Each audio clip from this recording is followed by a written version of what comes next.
개발잉여가 토목허가라는 거는 도로, 배수로, 뭐 이마 같은 경우는 경사도, 표고 이런 걸 다 따져요.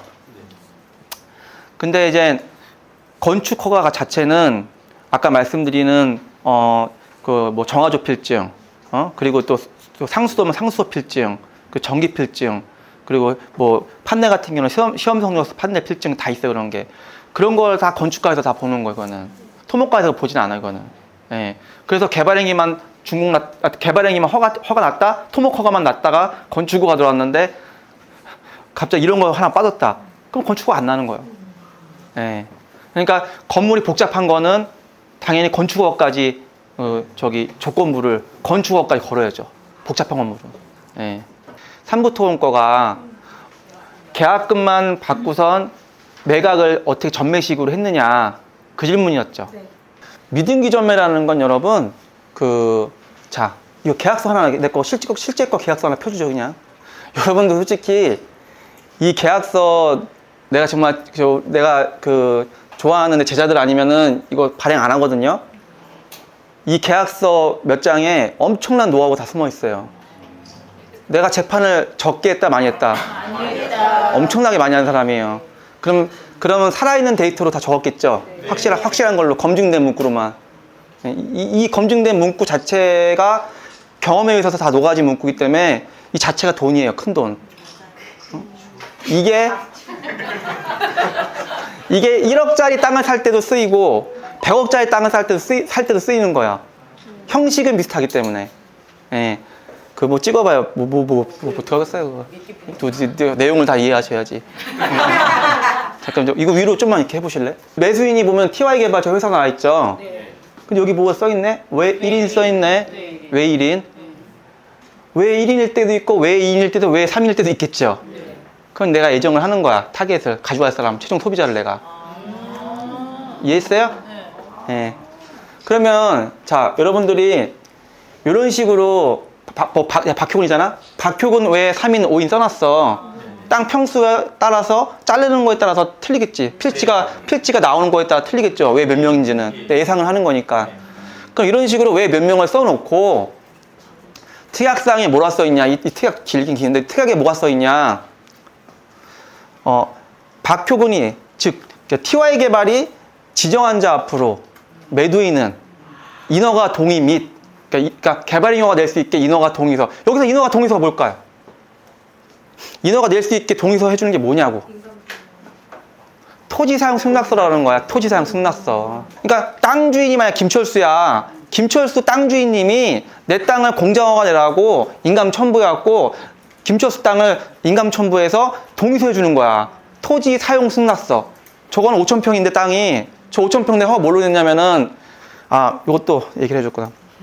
지금 경기도 수도권에서 제일 허가 내기 힘든 게 뭔지 아세요 혹시? 자원순환 시설이라고 하는데 쉬운 말로 표현할게요. 쉬운 말로 폐기물 종합재활용. 경기도 수도권에서는 자원순환 시설 폐기물 종합재활용 허가 내는 게 쉬운 게 아니에요. 되게 어려운 거예요. 공장보다 더 위에 있는 법이에요. 어려운 거야. 근데 나는 저런 걸 허가 내는 사람이야. 그렇게만 아시면 돼. 내 자랑 하고 싶지 않으니까. 다시 본론으로 돌아와서 이거는 용도 지역 중에 생산관리 지역이에요. 자, 여러분들 용도 지역이라는 거는 도시지역 용도 지역이 있고 비도시지역 용도 지역이 있어요. 도시지역은 흔히 알잖아, 여러분들. 주상공로 다 알죠? 주상공로. 그럼 녹지지역도 세 가지가 있잖아. 주상공록 중에 녹지지역 세 가지 있잖아. 자연녹지, 생산녹지, 보존녹지. 상업농지 여러 개 있고 주거지역 여러 개 있고. 하여튼 주상공로. 얘는 도시지역이야, 얘네들은. 그러면 이쪽에 또 도시지역이 있으면 뭐가 있겠어? 비도시 지역 있잖아. 그럼 비도시 지역에서 제일 으뜸 우량주는 뭐야? 같이 있는 거.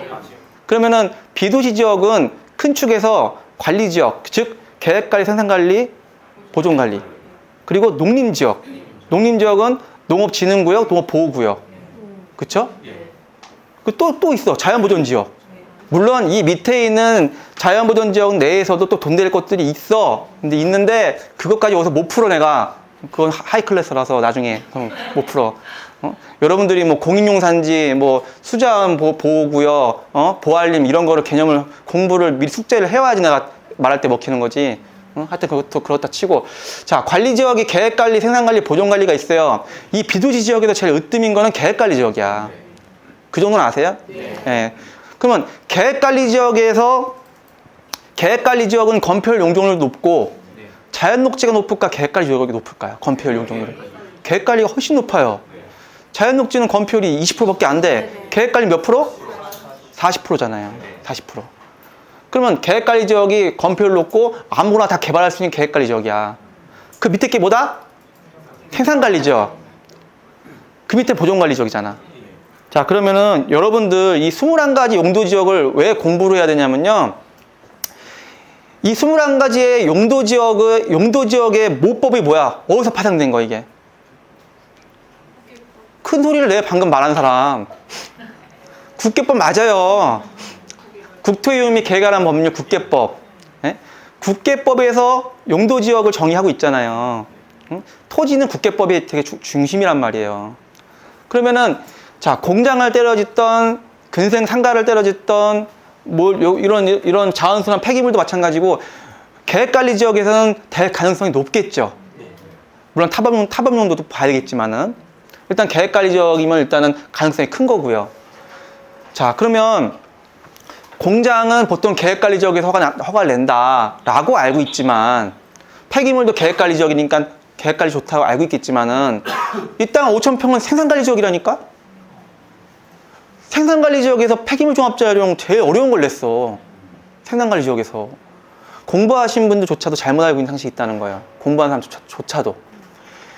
아, 공장은 계획관리 지역에서만 돈 댄다. 그거는 이제 하나만 알고 두 개를 모르는 사람들이 얘기해요. 생산관리 지역에서도 공정화 낼 수 있어요. 다만 업종의 다양성만 부족할 뿐이야.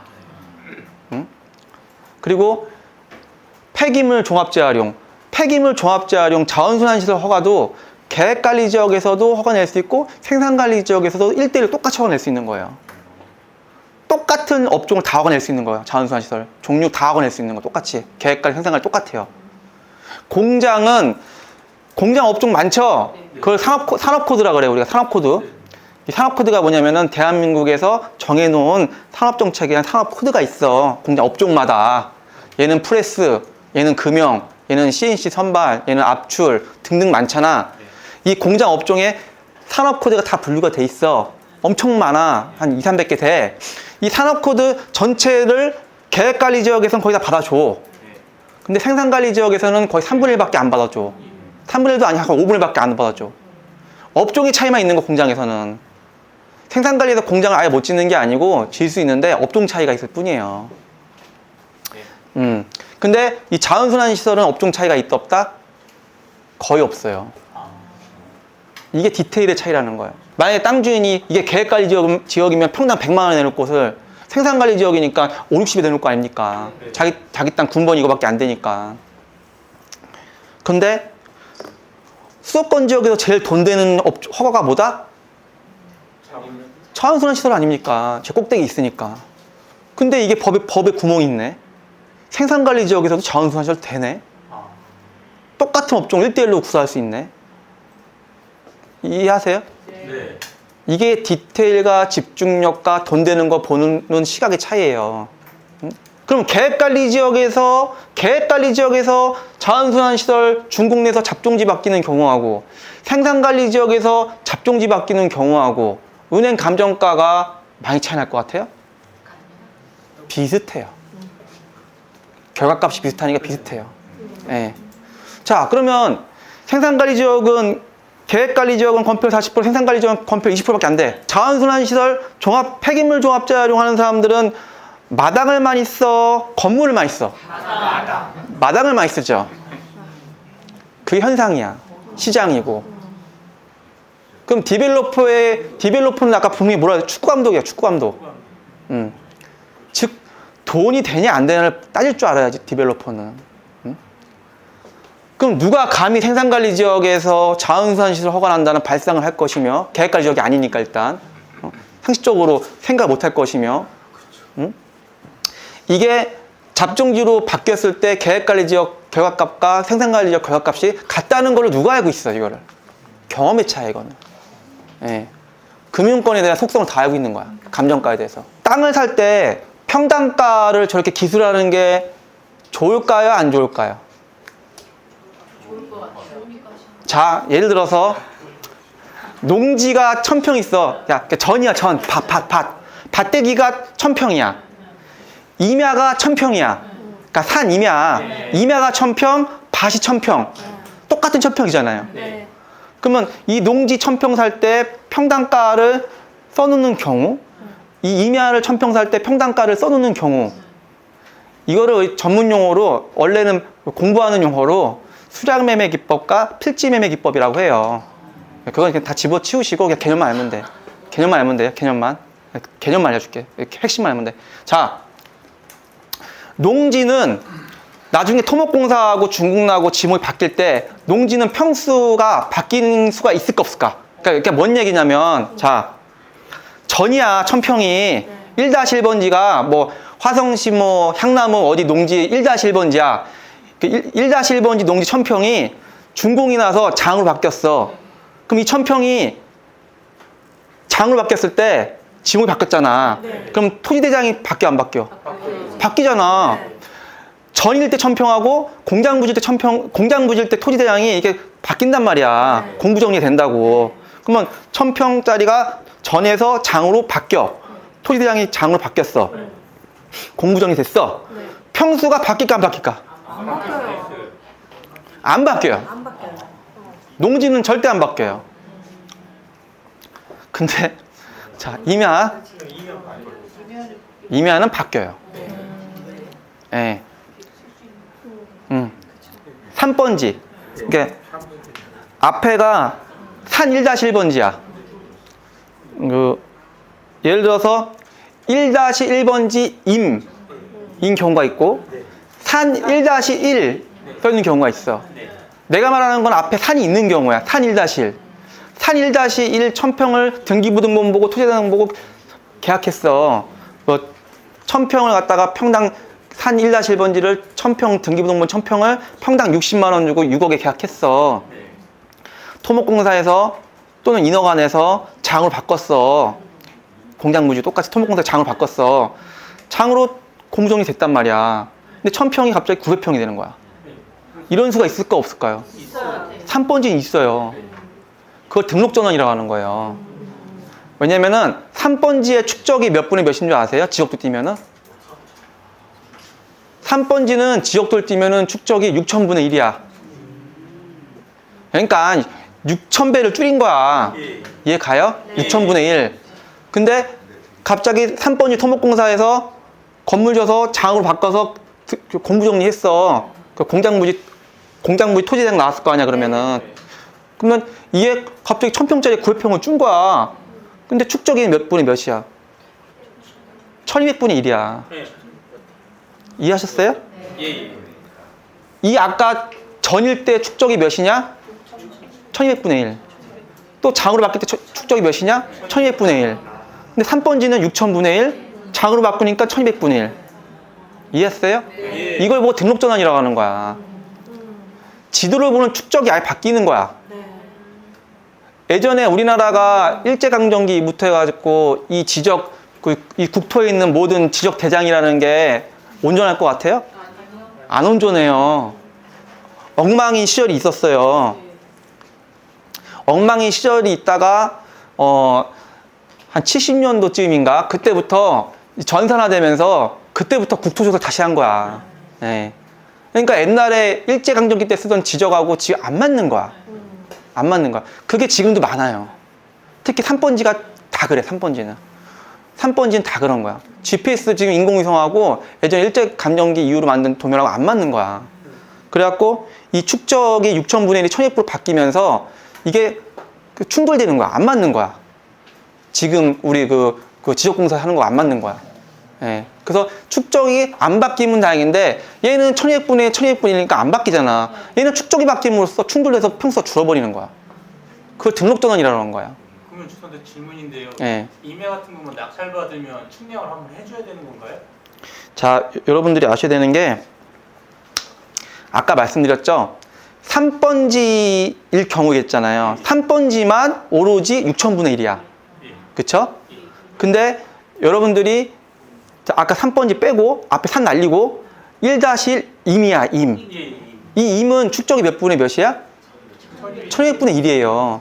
이게 등록전환된 거야. 3번째 날라간 게 등록전환됐다는 거야. 등록전환. 예. 이해했어요? 네. 그러면은 자, 등록전환을 시키는 방법이 여러 가지가 있는데 뭐가 있느냐? 지금 방금 선생님이 말씀하신 대로 지적 측량을 다시 해야죠. 예. 예, 맞아요.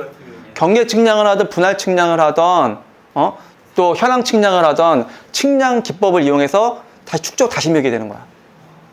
이해하셨어요? 그래서 웬만한 3번지 6,000분의 1 웬만한 산을 살 때는 이 3번지는 위험하다.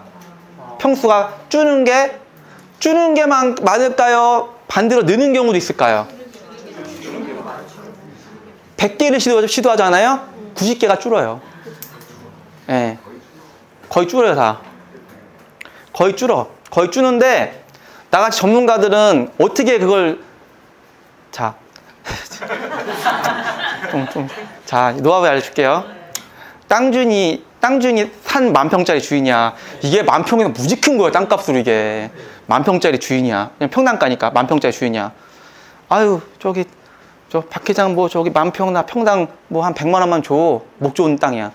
그럼 10,000평에 100만 원 얼마야? 한 100억 되는 거 아니야? 아, 좋아요. 저 100억에 사는데, 자, 나는 치밀하게 사기 전부터 사설 측량 사무실도 그렇고 우리도 그 기계가 다 있어요. 건설회사 하기 때문에 우리가 사설 측량 사무실에서 GPS 기계를 미리 찍어.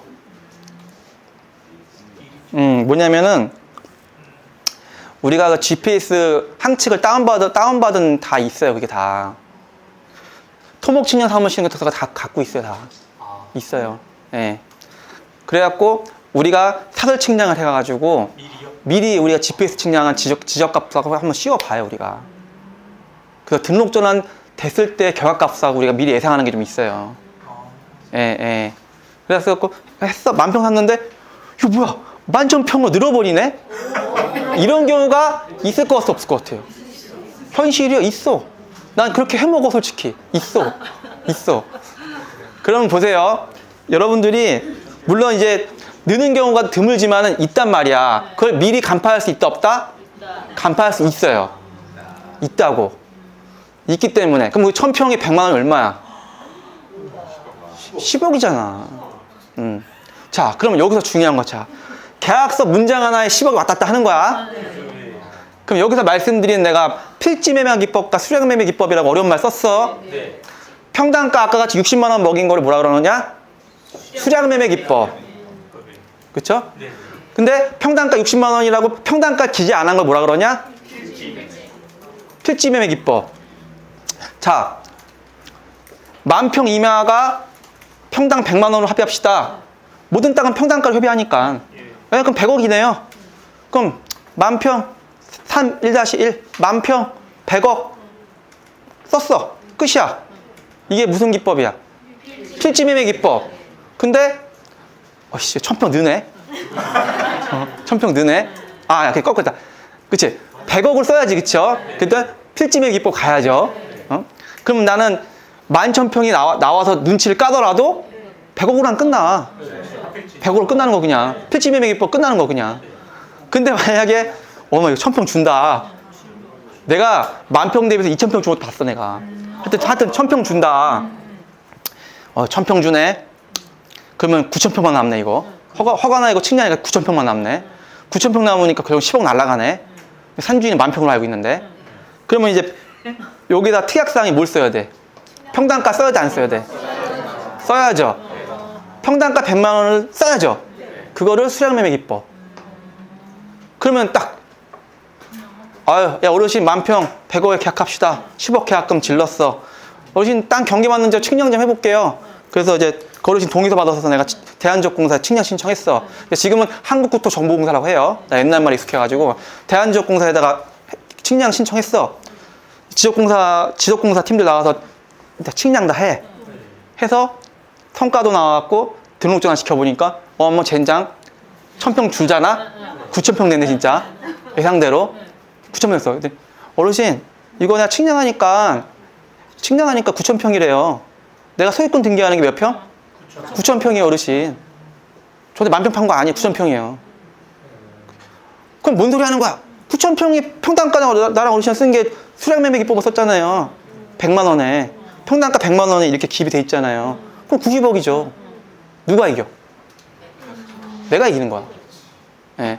그 어르신은 100만 원, 100억에 팔았다가 내가 친양에다 9,000평 결합값 갖고 와서 대장 정리 갖고 오니까 이 9,000평밖에 안 돼? 인정해야지. 법이 그러니까. 공구서류가 법인데, 토지대장이 법인데 9,000평 딱 맞잖아. 법이잖아. 내가 활용할 수 있는 면적 9,000평이잖아. 등기도 9,000평이고. 그러니까 이 사람 9,000평 파는 거가 결과값이야. 현실이고 법이고. 그러니까 당연히 10억 빼줘야지. 왜? 평당가 100만 원 적어놨으니까. 근데 만약 안 적어놨어. 안 적어놓으면 어떻게 되는 거야? 안 적어놨을 때 누가 이겨 재판하면은? 어르신이 이기는 거야. 안 적어놨으니까. 안 적어놨으니까 난 100억 무조건 100억 줘야 되는 거 나는. 이 문장 안에 가는 거 10억이. 예.